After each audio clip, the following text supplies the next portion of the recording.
Good morning, students. Now we continue our fourth chapter, that is organizing.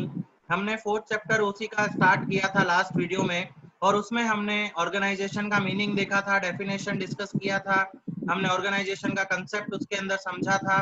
उसके बाद हमने organisation का जो कैरेक्टरिस्टिक्स, उसके फीचर्स हैं, वो हमने डिस्कस किए थे। अब उन फीचर्स के बाद हमारा नेक्स्ट टॉपिक हम कंटिन्यू करते हैं। हमारा नेक्स्ट टॉपिक आता है प्रोसेस ऑफ ऑर्गेनाइजिंग।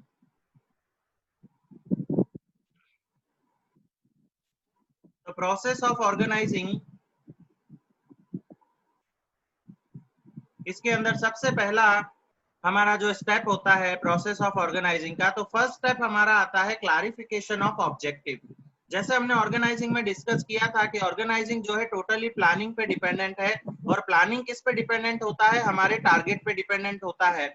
तो उसी तरीके से जब प्लानिंग में हमने डिसाइड किया कि हमको कौन सा ऑब्जेक्टिव अचीव करना है, कौन सा टारगेट हमको अचीव करना है, तो उसी टारगेट के रिलेटेड हमारा ऑर्गेनाइजिंग भी आगे बढ़ता है। तो हमारा ऑर्गेनाइजिंग का मीनिंग क्या होता है, हमने देखा था simple meaning of organizing means arrangement. तो अरेंजमेंट हम किसके बारे में करेंगे, तो कोई टारगेट तो सामने होना चाहिए, हमको पता होना चाहिए कि हमको जाना कहाँ है।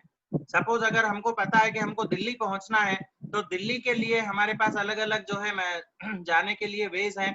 तो कौन से वे से हमको दिल्ली पहुंचना है, जल्दी पहुंचना है कि आराम से पहुंचना है, क्या क्या सामान लेके जाना है, कैसा मौसम है, उस तरीके से। तो एक टारगेट अगर हमारे सामने है, तो टारगेट के हिसाब से हम पूरा अरेंजमेंट कर सकते हैं। लेकिन अगर टारगेट हमारा क्लियर नहीं होगा कि हमको पहुंचना कहाँ है, वो अगर क्लियर नहीं है, तो हम कभी भी अपना अरेंजमेंट या अपना ऑर्गेनाइजिंग प्रॉपरली नहीं कर सकते हैं। तो फर्स्ट फंक्शन हमारा आता है प्रोसेस ऑफ ऑर्गेनाइजिंग का, सबसे पहला स्टेप हमारा आता है clarification of objective.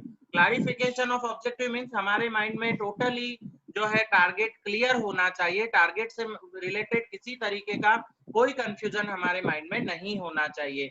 Before formation of organizational structure it is necessary to have clear defined goals. Clear defined goals मतलब हमारे जो गोल्स हैं, जो टारगेट है, वो बिल्कुल क्लियर होने चाहिए। And it's proper understanding the main and sub goals should be properly interpreted and on the basis of which organizing is form. और एक बार अगर टारगेट हमारे माइंड में प्रॉपरली सेट हो चुका है, क्लियर हो चुका है, तो उसके बेस पे हम अपना ऑर्गेनाइजिंग, अपना अरेंजमेंट आगे कर सकते हैं। सेकंड आता है हमारा लिस्ट ऑफ फंक्शन। अब हमने टारगेट डिसाइड कर लिया, टारगेट हमारे माइंड में बिल्कुल क्लियर है कि हमको क्या अचीव करना है, उसके रिलेटेड कौन कौन सी एक्टिविटीज होगी, उन एक्टिविटीज की हम एक लिस्ट बनाएंगे। Function means what, function means जो हमको काम करना है, जो उस टारगेट को अचीव करने के लिए हमको एक्टिविटीज करनी होगी, उसको हम बोलेंगे फंक्शंस। तो कौन सी एक्टिविटी पहले होगी, कौन सी बात सेकंड नंबर पे होगी, कौन सी थर्ड नंबर पे एक्टिविटी करेंगे, इन सब की हम एक लिस्ट बनाएंगे, इसको बोला जाता है list of functions.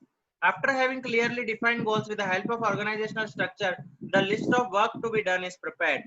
At the time of preparing such a list, it is ensured that not a single task is left or repeated. जब हम एक्टिविटीज की, फंक्शंस की लिस्ट बनाएंगे, तो हमको सबसे ज्यादा ध्यान क्या रखना है, सबसे ज्यादा ध्यान हमको रखना है कि कोई भी एक्टिविटी या कोई भी टास्क हमारा छूटना नहीं चाहिए, लेफ्ट नहीं रह जाना चाहिए, या फिर वो रिपीट भी नहीं होना चाहिए। Special care is to be taken, hence the list of functions should be prepared on the basis of its proper consideration and the final distribution should be done. अब थर्ड आता है डिपार्टमेंटेशन ऑफ फंक्शन। इस function में हम क्या करते हैं, हमने सबसे पहले टारगेट डिसाइड किया, उसको क्लियर किया कि क्या अचीव करना है, उस टारगेट को अचीव करने के लिए कौन कौन सी एक्टिविटीज करनी पड़ेगी, उन एक्टिविटीज की हमने लिस्ट बनाई। अब उन एक्टिविटीज मतलब फंक्शन, उन फंक्शंस के अकॉर्डिंग हम एक एक फंक्शन का एक एक डिपार्टमेंट बनाएंगे। जैसे रॉ मटेरियल के फंक्शनिंग के लिए रॉ मटेरियल का डिपार्टमेंट बनेगा, प्रोडक्शन के फंक्शन के लिए प्रोडक्शन डिपार्टमेंट बनेगा, लैब टेस्टिंग के लिए लैब टेस्टिंग डिपार्टमेंट बनेगा, पैकिंग के लिए पैकिंग का डिपार्टमेंट बनाया जाएगा, फिर मार्केटिंग और एडवर्टाइजिंग के लिए हम वो डिपार्टमेंट बनाएंगे। मतलब जितनी भी एक्टिविटीज थी हमारी सीरियल वाइज हमने अरेंज की, ऑर्डर वाइज अरेंज की, और उन एक्टिविटीज के अकॉर्डिंग एक एक एक्टिविटी का एक एक डिपार्टमेंट अपन बनाएंगे, उसको हम बोलते हैं departmentation of function. Once when the list of function is prepared, the work area similar in nature are classified and similar functions are placed together, then the division of work is done accordingly. जैसे हमने अलग अलग activity के according अलग अलग department बना दिए, उसी तरीके से अलग अलग डिपार्टमेंट के हम अंदर हम वर्क डिस्ट्रीब्यूशन करेंगे, जिसका काम जिस डिपार्टमेंट में होगा उसको उस डिपार्टमेंट में डिस्ट्रीब्यूट किया जाएगा। So work is divided as per the purchase area, sales area, accounts area, etc. And then work division and specialization is planned.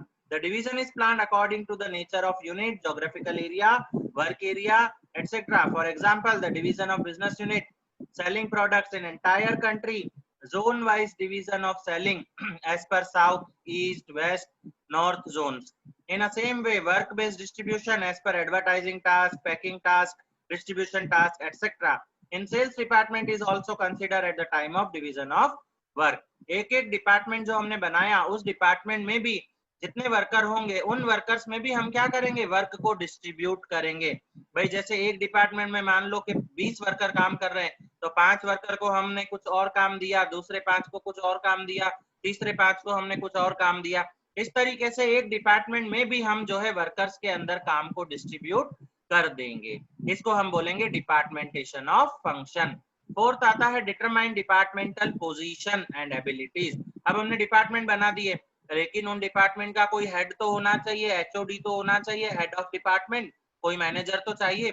तो उस मैनेजर को हम जो है पोजीशन देंगे, पावर देंगे, अथॉरिटी देंगे, तो हाँ उसको बोला जाएगा determine the departmental position. Once when the work is departmentalized properly, the task of have proper person to handle the responsibilities are created as per positions and abilities are planned accordingly. For example, sales officer for sales department, at the same time the sub post or categories as per the person to be appointed. एक एक position के हिसाब से, एक एक department के हिसाब से हम पर्सन को जो है पोजीशन देंगे। परचेज के लिए परचेज मैनेजर, सेल्स के लिए सेल्स मैनेजर, प्रोडक्शन के लिए प्रोडक्शन मैनेजर, इसको क्या बोला जाएगा, डिपार्टमेंटल पोजीशन।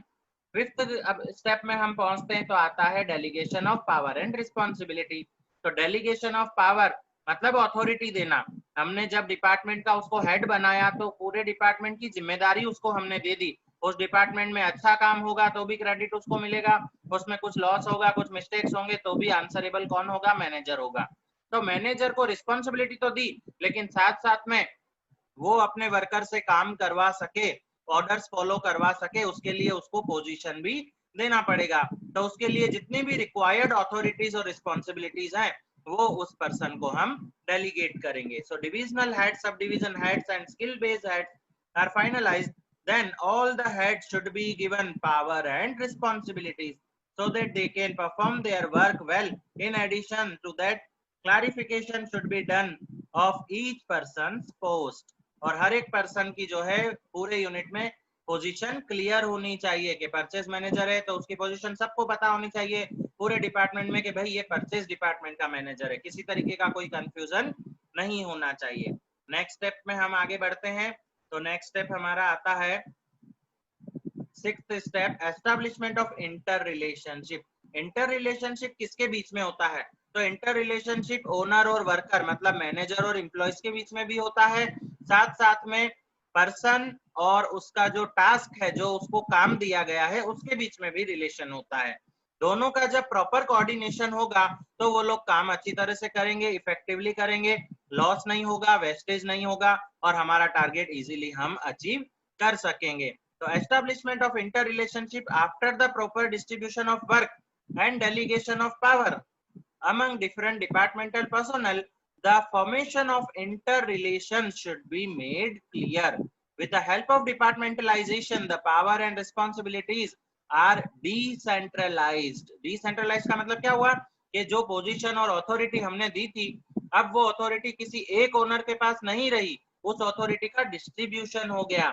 जो मेन ओनर था उसके पास से अथॉरिटी पहुंची होगी मैनेजिंग डायरेक्टर या जनरल मैनेजर के पास, जनरल मैनेजर ने अपनी अथॉरिटी डिस्ट्रीब्यूट की, परचेज मैनेजर को कुछ अथॉरिटी दी, सेल्स मैनेजर को अथॉरिटी दी, प्रोडक्शन मैनेजर को अथॉरिटी दी। तो अथॉरिटी का डिस्ट्रीब्यूशन जो होता है उसको बोला जाता है decentralization. But the same can be centralized with the help of formation of interrelation. लेकिन ये जितने भी मैनेजर्स हैं ये सब आपस में क्या है, एक दूसरे से कनेक्टेड है, एक दूसरे से लिंक्ड है।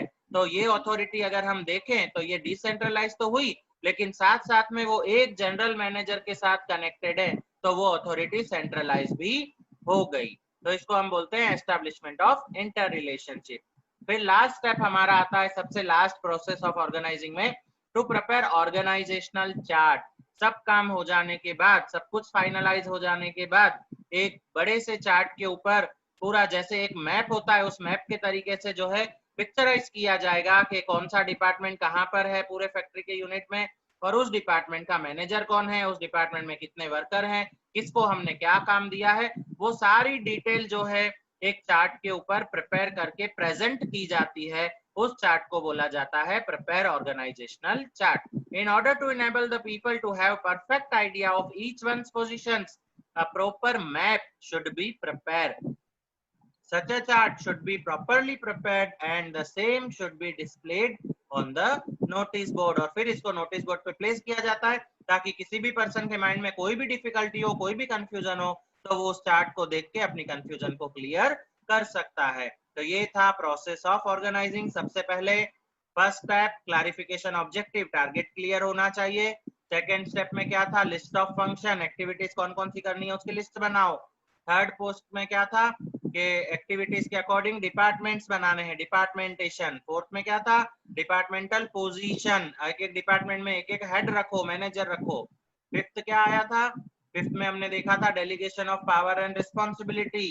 सिक्स्थ आया एस्टेब्लिशमेंट ऑफ रिलेशनशिप, और सेवेंथ लास्ट आया प्रिपेयर ऑर्गेनाइजेशनल चार्ट। तो ये हमारा प्रोसीजर ऑफ ऑर्गेनाइजेशन कंप्लीट हुआ।